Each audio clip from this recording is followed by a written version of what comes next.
I have 4 kilowatts of solar panels on top of my shed roof. I can't get onto the feed-in tariff because I installed it myself. Why can't I do this?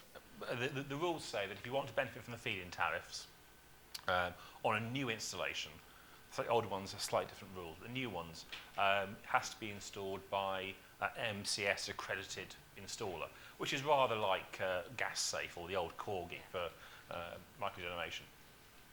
And if you do that, you know that these people have been trained, they're qualified in that particular technology, because MCS, again, like Gas Safe, has different categories. I mean, put it into sort of pound notes figures. Again, we looked at this, and we reckon that a 2 kilowatt solar array will produce, once you add in the generation tariff, because you get paid for every kilowatt hour basic electricity you generate, whether you use it or not, on a solar photovoltaic array, fitted to an existing property, about 41p per kilowatt hour. Additionally to that, you get paid for any electricity you export to the grid at about 3p per kilowatt hour.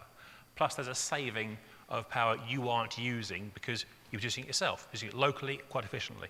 We reckon it's about £800 a year you'll bring in from having a 2 kilowatt array on your roof.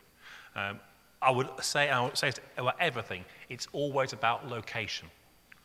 That is the absolute, well, 3 important things are always location, location, and location. If your house is facing south, southeast, that's a good spot for a solar array. So you've got a vertical wall or a roof space, or space to put panels, even on the ground on a frame. That's a good spot. If you're facing east-west, it's not so good. If you're entirely north-facing, so it's not going to be an efficient way of doing it for you.